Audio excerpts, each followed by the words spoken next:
안녕하세요. 오늘은 범프 매핑에 대해서 배워보도록 하겠습니다. 자, 지난 시간에 했던 이 하우스 모델링에다가 범프 매핑을 해보도록 할 거고요. 이후에 범프 맵 소스를 포토샵에서 만드는 방법을 간단히 배워보도록 하겠습니다. 자, 먼저 범프 매핑 하기 전에 일단은 질감을 만들어서 넣어야 되겠죠. 자, 마테리얼 에디터 켜주시고, 자, 일단 스탠다드 재질을 만들겠습니다. 자, 이거는 하우스 벽, 하, 하, 하우스 벽 이렇게 하고요. 이 벽면에다가는 구글에서 다운받은 질감, 여기 벽돌 질감을 하나 넣도록 하겠습니다. 이렇게. 자, 이렇게 해서 일단은 디퓨즈에 연결하고 보겠습니다. 적용해야 되겠죠?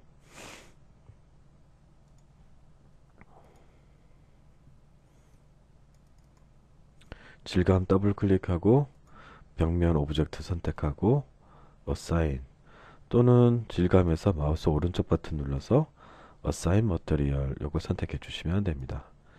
그리고 화면에 뷰포트 상에 보여주고 싶다 그러시면 Show Shade Material in Viewport, 나중에 범프맵까지 봐야 되니까 꾹 눌러서, 꾹 눌러서, 초록색 체크 무늬를, 파란색 체크 무늬를 선택해 줍니다.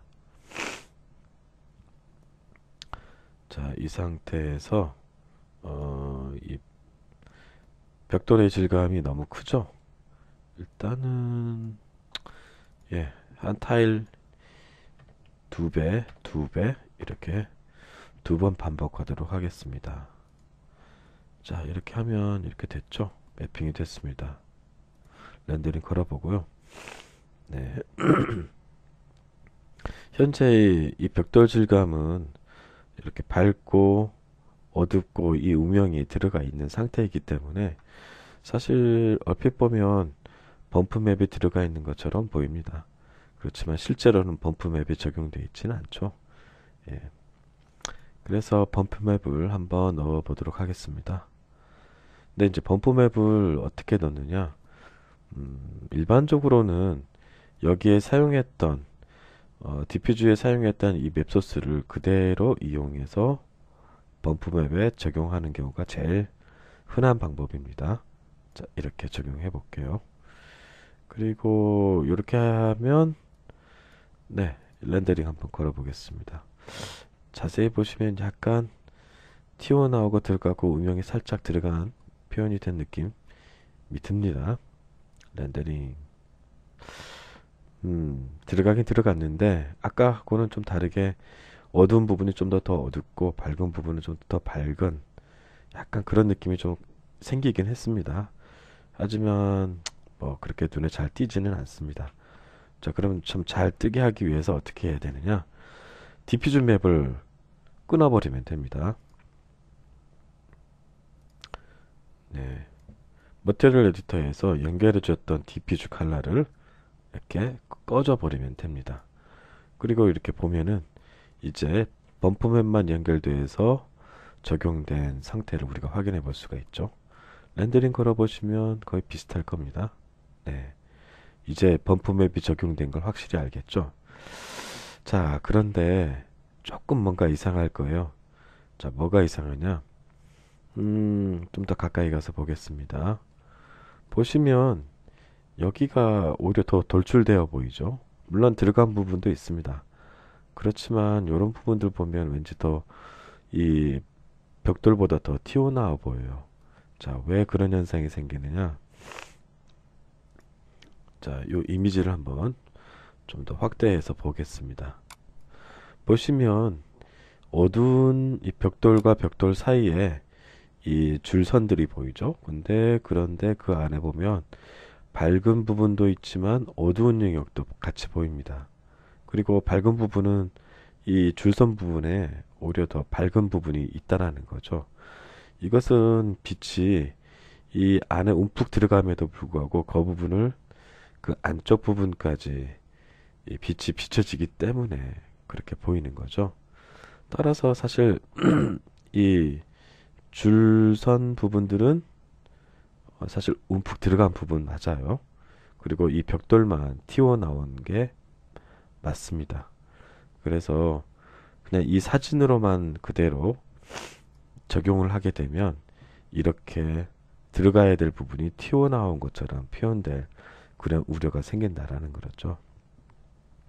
따라서 그러면 이런 걸 고쳐주려면 어떻게 해야 되느냐?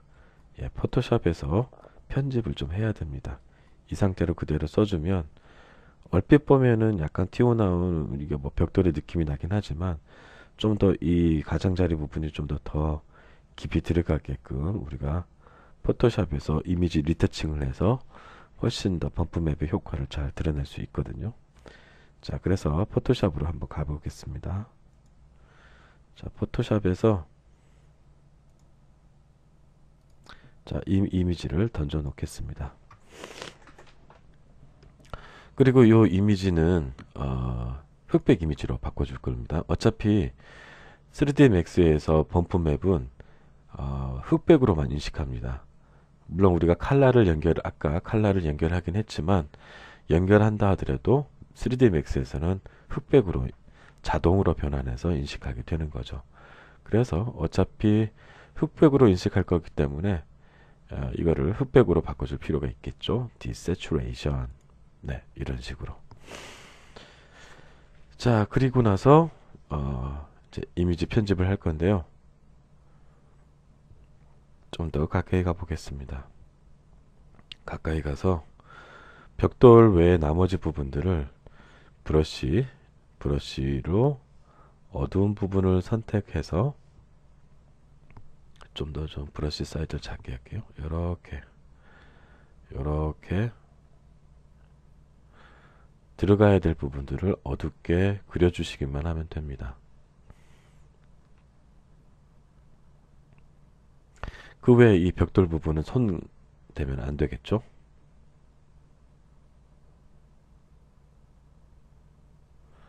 이렇게 하면 요 줄선 부분들은 안으로 들어가게 되고요. 벽돌 부분들은 그대로 있는 상태가 되기 때문에 자동적으로 벽돌이 튀어나와 보이는 것처럼 보이게 됩니다. 자, 나머지 부분들은 너무 많기 때문에 제가 잠시 끊고 작업을 완료한 상태에서 다시 동영상을 진행하도록 하겠습니다. 자, 이제 완성을 했습니다. 보시면 요런 부분들은 그대로 놔뒀고요.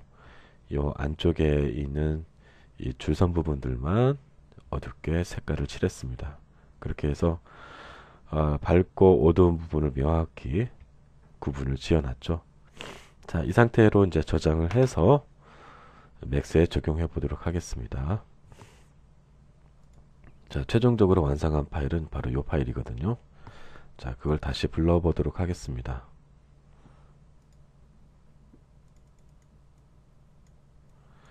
자, 얘를 더블 클릭해서 여기서 바로 요거를 던져 놓도록 하겠습니다.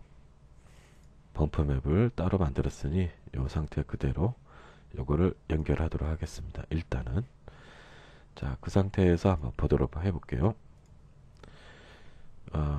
사이즈를 좀 더 줄여야 되겠군요. 2 자, 보시면 아까 칼라 이미지를 바로 넣었을 때에 비해서 훨씬 더 이 줄선 부분들이 훨씬 더 잘 들어간 게 표현이 보이죠? 네. 이렇게 해야지 좀 더 정확한 범프맵을 우리가 구현할 수 있게 됩니다. 자, 이 상태에서 이제 칼라 맵도 같이 연결하도록 하겠습니다. 이렇게. 자, 그러면 이제 제대로 완성이 된 디퓨즈 범프가 적용된 질감을 표현했습니다. 네, 수고했습니다.